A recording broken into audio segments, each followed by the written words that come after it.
वडोदरा से गांजे की खेती का पर्दाफाश हुआ है। दरअसल वडोदरा शहर में गैरेज की आड़ में गांजे की खेतीबाड़ी की जा रही थी, जिसकी जानकारी कपुराई पुलिस को मिली, जिसके बाद तरसाली बाईपास के निकट मौजूद इस गैरेज पर छापेमारी की गई। तब गैरेज की आड़ में चल रहे नशाकारी वनस्पति जन्य गांजे की खेती को रोका गया। पुलिस ने छापेमारी कर वहां से 13 किलो जितना गांजा जब्त किया। तब आपको बता दें कि गैरकानूनी तौर पर गांजे की खेतीबाड़ी करने वाले 3 आरोपियों की भी इस मामले में गिरफ्तारी कर ली गई है और पुलिस ने एनडीपीएस एक्ट के तहत गुना दर्ज कर आगे कार्रवाई शुरू की है। કુલ છેલ્લા એક અઠવાડિયામાં ઝોન 3માં 5 એનડીપીએસના કેસ કરવામાં આવ્યા છે, જેમાં સૌપ્રથમ 12 નવેમ્બરના રોજ કપુરાઈ સોમા તળાવ બ્રિજની નીચે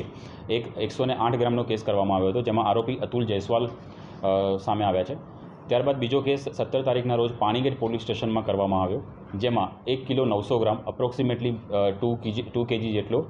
ગાંજો પકડવામાં આવ્યો છે અને તેમાં 2 આરોપી ધનરાજ રાણા અને પ્રિન્સ પાસીની એમાં અટકાયત કરવામાં આવી છે। ત્યારબાદ ત્રીજો કેસ કપુરાઈ પોલીસ સ્ટેશન દ્વારા કરવામાં આવ્યો છે, જેમાં લીલો ગાંજાનો છોડ પકડવામાં આવ્યો છે, જેમાં 3 થી 4 જેટલા છોડ હતા અને તેઓ લોકોએ પોતાના પર્સનલ કન્ઝમ્પશન માટે આ વસ્તુ ઉગાડેલી હતી અને તેનું વજન 13.5 કિલો જેટલું સામે આવ્યું છે, જેમાં વિજયકુમાર ગૌતમ, કુલદીપસિંહ જટાન અને થર્ડ કાયદાના સંઘર્ષમાં આવેલ કિશોર આમાં સંડોવાયેલા હોય તેવું સામે આવ્યું છે। ત્યારબાદ ચોથો કેસ માંજરપુર પોલીસ સ્ટેશનમાં 18 તારીખના રોજ કરવામાં આવ્યો છે, જેમાં વજન 684 ગ્રામ જેટલું ગાંજાનું વજન છે અને આ જે આરોપી છે તેના વિરુદ્ધમાં અગાઉ પણ એનડીપીએસના 2 ગુના કરવામાં આવેલા છે। મકરપુરામાં એક 70 ગ્રામ આસપાસનો કેસ ગાંજાનો કરવામાં આવ્યો છે, જેમાં આરોપી પ્રિતુલ પાટણવાડિયા છે અને તેના વિરુદ્ધમાં એક એનડીપીએસનો અને એક પ્રોહિબિશનનો ગુનો સામે આવેલો છે અને આ જે ગાંજાનો માલ અમે કબજે કર્યો છે, જે આરોપીઓ પકડાયા છે તેમની વધારે પૂછપરછ અને ઇન્વેસ્ટિગેશન અત્યારે હાલમાં ચાલુ છે, જેમાં તેઓ કોની પાસેથી ગાંજો છે જે ખરીદીને લાવ્યા હતા, આગળ કોને વેચતા હતા, તે તમામ બાબતેની હાલમાં ઊંડાણપૂર્વક તપાસ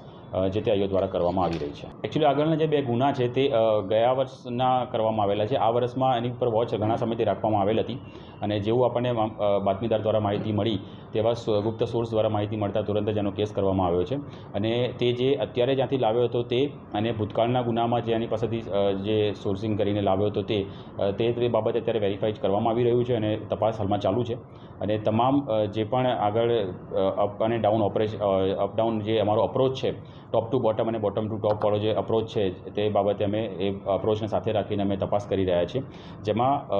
મુદ્દામાલ લાવ્યા પછી મુદ્દામાલ ક્યાંથી લાવવામાં આવતા હતા તે છેલ્લી કડી સુધી જવામાં આવશે અને આગળ પણ વેચાણ કરવામાં આવતું હતું તો કયા લેવલે વેચાણ કરવામાં આવતું હતું તે બાબતે તેમની જે ટેકનિકલ એવિડન્સ છે તેને ગેધર કરી રહ્યા છીએ। हमसे जुड़े रहने के लिए हमारे YouTube चैनल को सब्सक्राइब करें और नई वीडियो की नोटिफिकेशन के लिए बेल आइकॉन को दबाएं।